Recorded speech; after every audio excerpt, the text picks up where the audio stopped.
на поранишниот директор на Царинската управа Стефан Богоев, поранишниот помошник директор во Царинската управа, управителот на приватната фирма Ремондис Медисон и на еден вработен во истата приватна компанија. Судот на барање на обвинителството синоќа им одреди 30-дневен притвор. Четворицата се сомничат дека во периодот од јули 2023 до март 2024 година ја изиграле постапката за доделување договори за јавна набавка за надворешно одржување хигиена на гранични премини и терминали, при што преку фаворизирање на економскиот оператор и ограничување на конкуренцијата му овозможиле на истиот да стекне противправна имотна корист во износ од околу 300.000 евра. Според судот, во случајот постои основано сомнение дека се сторени кривични дела, злоупотреба на постапка за јавен повик, доделување договор или јавно-приватно партнерство, примање награда за противзаконито влијание и давање награда. Адвокатката Алексич потврди дека понудиле гаранции кои судот ги одбил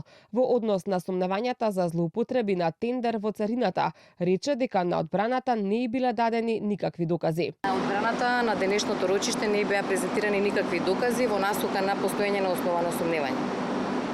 Само ни беше соопштено дека докази според обвинителството постојат. Не очекувавме искрено таква одлука, особено што станува збор за предмет кој што е од финансова природа, не е од насилен криминал. Како што сме запознаени, не само што ние како одбрана понудивме гаранција, него и другите бранители за другите осумничени има понудено гаранција, со која што мислам дека во комбинација со другите мерки на предпазливост можеше да обезбеди присуство на осумничените и оневозможување нивно за меѓусебна комуникација меѓу себе, како и со сведоците кои што би биле во постапката. Одбраната на Богоев најави дека ќе се жалат на одлуката за притвор. До утре ќе биде поднесена жалба од сите бранители. Обвинителката на ОЈО-ГОК Искра Хадживасилева претходно рече дека ова е рана фаза на истрагата, ќе се обезбедуваат и дополнителни докази и нагласи дека нивните проценки во моментот го оправдуваат барањето за притвор.